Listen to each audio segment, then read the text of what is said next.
안녕하세요. 저는 CNP 컨설팅 박고은 노무사라고 합니다. 오늘은 연차 유급 휴가에 대해서 설명을 드릴 예정인데요. 연차 유급 휴가의 개념과 그리고 실제 사례를 이용을 해서 몇 개씩 발생이 되는지 같이 살펴보고 마지막에 사용 촉진까지 설명을 드리도록 하겠습니다. 네.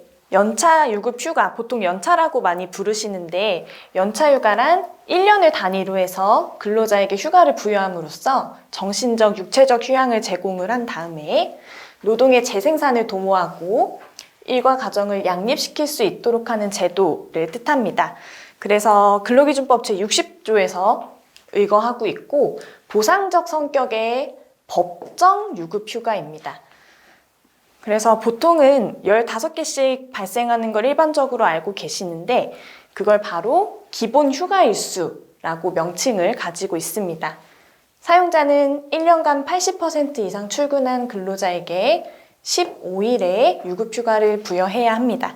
이거는 법에서 규정을 하고 있어서 해당되는 분들에게는 모두 유급휴가를 부여를 해야 하고 계속해서 근로한 기간이 1년 미만인 근로자에게 혹은 80% 미만 출근한 근로자에게는 15개가 아니라 1개월 개근 시 1일의 유급휴가를 부여를 해주셔야 합니다.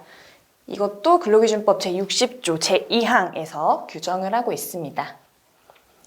그러면은 1년에 15개씩만 발생하는 거냐라고 생각하실 수 있는데 그렇지 않고 가산휴가라는 게 존재합니다. 그래서 사용자는 3년 이상 근로한 근로자에게는 기본 휴가일수에다가 최초 1년을 초과하는 경우 계속 근로연수 매 2년에 대하여 1일을 가산을 해서 유급휴가를 부여를 하셔야 합니다. 그래서 가산휴가를 포함한 총 휴가일수는 최대 25일까지밖에 줄 수가 없어서 근속연수가 아무리 길어도 26일을 부여할 수는 없습니다. 그 다음 1년 미만 근로자의 연차휴가가 상당히 논쟁이 많이 있었는데요. 입사하고 나서 1년간 출근율이 80% 이상인 경우 2년차에 사용할 수 있는 연차유급휴가 일수는 계속근로연수 1년 미만에 따라서 1개월을 개근하면 1일씩 부여받은 연차유급휴가와는 별도로 15일이 됩니다.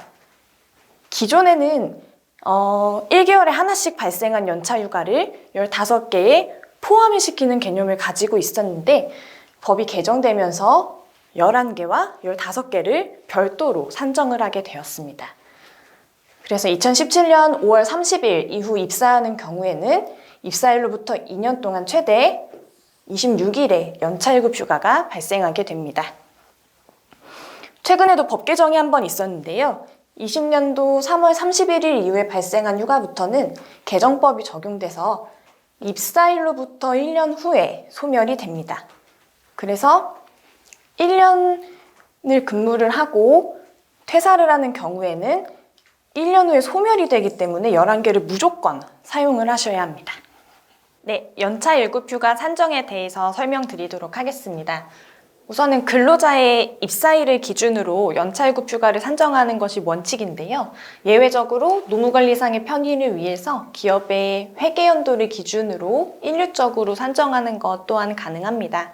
일반적으로 회계 기준이 회사마다 다 다를 수는 있는데 보통은 1월 1일부터 12월 31일, 초일부터 말일까지 정하는 경우가 대부분입니다. 입사일 기준과 회계연도 기준으로 어떻게 산정을 하는지 산정 예를 살펴보도록 하겠습니다. 산정례에서 17년 7월 1일에 입사를 하신 근로자의 경우에는 18년 6월 30일까지 1개월에 하나씩 연차가 발생하게 됩니다. 그래서 11개의 발생 일수가 생기게 되고요. 이쪽에 있는 회계연도 기준 또한 11개가 생기는 건 동일합니다. 산정기간의 차이를 보여드리기 위해서 분리를 해놓기는 했지만 이때의 기간 또한 5개가 발생하고 18년 1월 1일부터 18년 6월 30일까지 총 6개가 발생하게 되어서 11개에 1개씩 생기는 연차휴가는 똑같이 발생하게 됩니다. 입사일과 회계연도는 다음부터 약간 상이하게 되는데요. 17년 7월 1일에 입사를 했기 때문에 17년 7월 1일부터 18년 6월 30일까지의 산정기간을 가지게 되고 18년 7월 1일에 총 15개의 연차휴가가 발생하게 됩니다.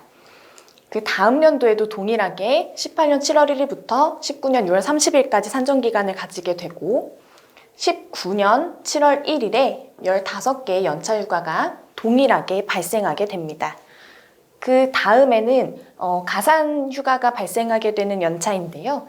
그래서 15개가 발생했기 때문에 20년 7월 1일에는 16개의 연차가 발생하게 됩니다.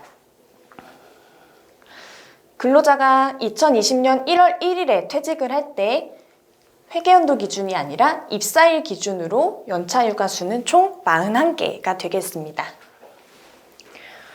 회계연도 기준을 추가적으로 살펴보면 아까 11개의 연차휴가는 동일하게 발생했고요. 17년 7월 1일부터 17년 12월 31일까지 정확히 반년이기 때문에 이때는 7.5개 비례 산정하여 발생하게 됩니다. 이 다음으로 넘어오시면 18년 1월 1일부터 18년 12월 31일까지는 19년 1월 1일에 15개가 발생하게 되고요. 동일한 산정기간을 가져가고 그 다음 연도 20년 1월 1일에도 15개의 연차휴가가 발생하게 됩니다. 입사일 기준에서 보신 것처럼 15개가 발생한 다음 차년도에는 16개가 발생하게 되겠는데 예시에서는 20년 1월 1일에 퇴사한 걸로 예시를 들었기 때문에 15개에서 끊어질 수 있었습니다.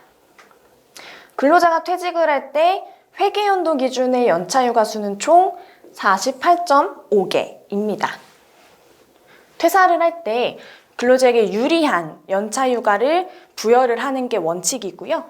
회계연도 기준을 이미 적용을 하고 있었다라고 하면은 입사일 기준으로 적용한다, 퇴사할 때 라는 규정이 없는 한 회계연도 기준으로 가셔야 합니다. 다음으로 살펴보겠습니다. 연차유급휴가 활용에 대해서 살펴보도록 하겠습니다. 연차유급휴가를 행사하는 기간은 1년간 행사하지 않으면 소멸되게 됩니다. 다만 사용자의 귀책 사유로 사용하지 못한 경우에는 그러지 않습니다. 이 사용자의 귀책 사유라 함은 사용자가 시기 변경권을 행사한 것을 말하고요. 근로자가 이로 인해서 휴가를 사용하지 못한 경우에는 휴가 청구권 발생일로부터 1년이 지나도 휴가 청구권은 소멸되지 않고 이월되게 됩니다. 근로자가 희망하는 경우에는 이월된 휴가를 미사용수당으로 대체해서 지급을 하는 것 또한 가능합니다. 그러면은 연차휴가 시기를 변경을 할 수 있는가에 대해서 의문이 드실 수 있는데요. 연차휴가를 근로자가 청구한 시기에 사용자는 부여를 해야 합니다. 이거를 휴가 청구권이라고 하고요. 다만 근로자가 청구한 시기에 휴가를 주는 것이 사업 운영에 막대한 지장이 있는 경우에는 시기 변경이 가능합니다. 그러면은 사업 운영에 막대한 지장이 있는 경우가 언제인지 살펴보면 기업의 규모나 업무의 성질, 작업이 얼마나 바쁜지, 그리고 해당 업무를 수행할 수 있는 대체자가 있는지, 그리고 같은 시기에 휴가를 청구한 사람이 얼마나 있는지에 따라서 종합적으로 고려를 하게 됩니다. 연차휴가 청구권을 할 때 의사표시를 그럼 어떻게 하는지에 대해서 살펴보도록 하겠습니다. 보통은 회사가 가지고 있는 취업규칙이나 단체협약, 운영내규 등에 따르겠지만 연차휴가 청구 절차에 대한 정함이 없는 경우에는 어떠한 방식으로든 의사표시 자체가 있으면 연차유급휴가 청구권을 행사한 것으로 간주하게 됩니다. 전화로도 가능하고요, 메일로도 가능합니다. 다만 여기에서 이미 언급드린 바와 같이 회사에서 특별히 정함이 있다면 그 정함에 의해서 의사표시를 하는 것이 바람직하다고 할 수 있겠습니다.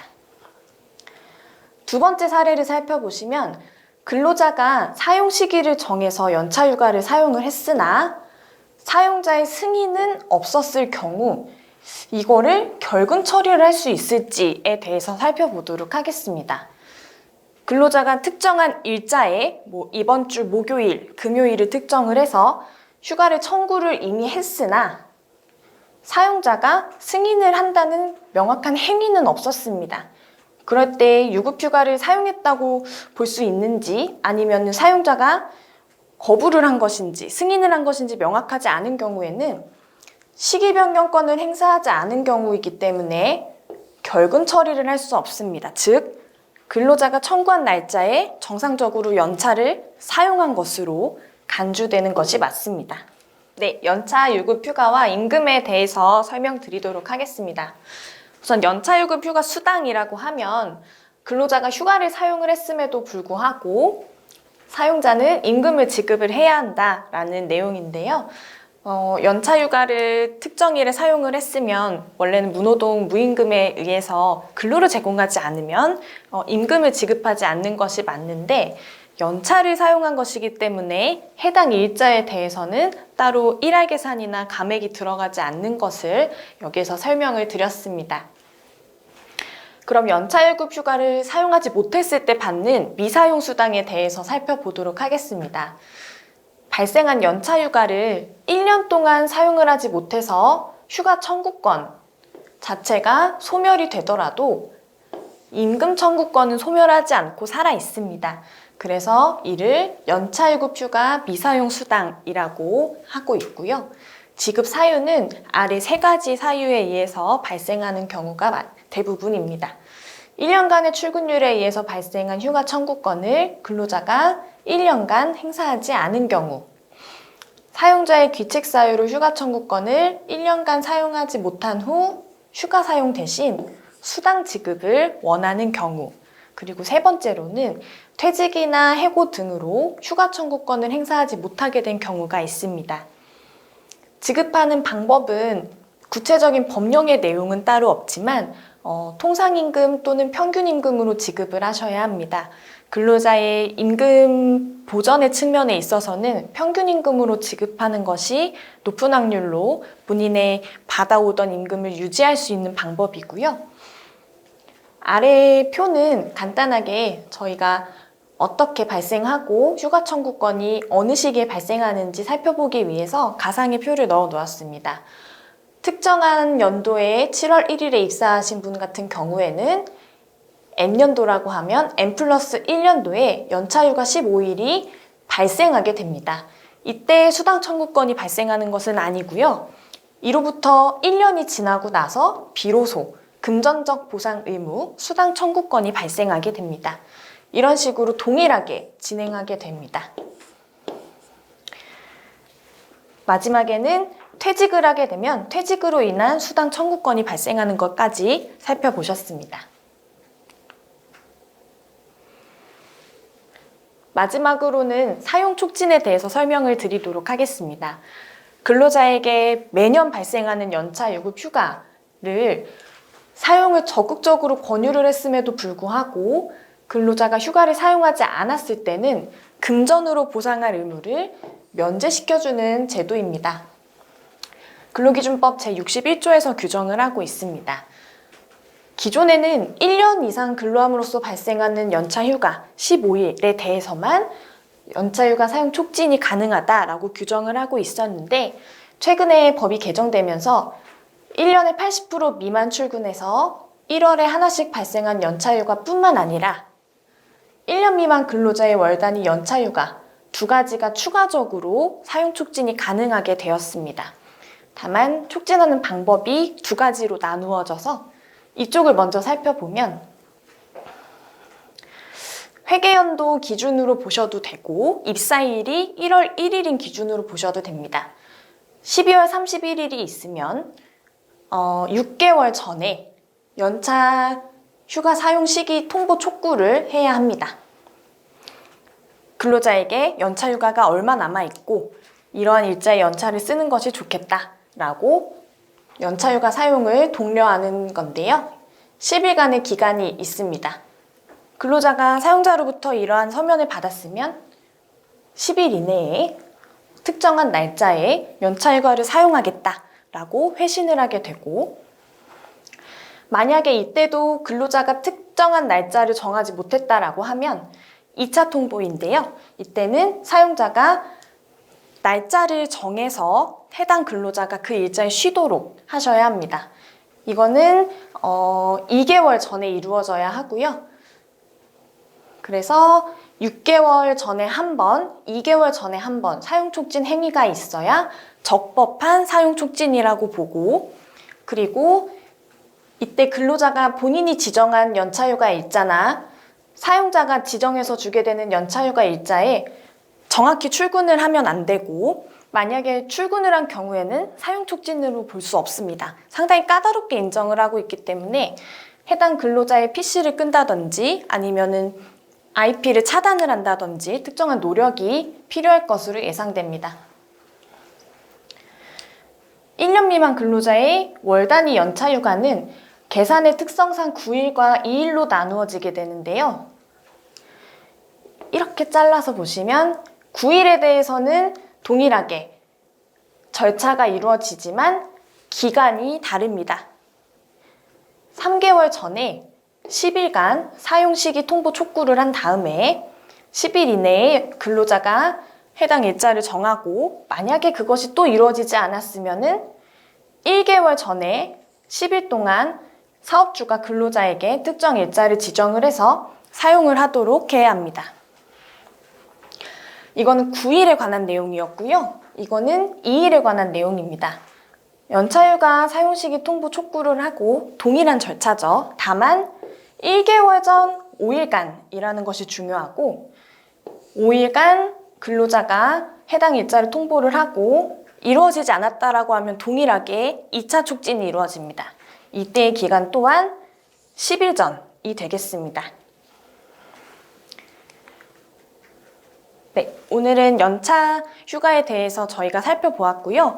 이제 다음 강의에서는 모성휴가와 관련된 제도들에 대해서 설명드리도록 하겠습니다. 감사합니다.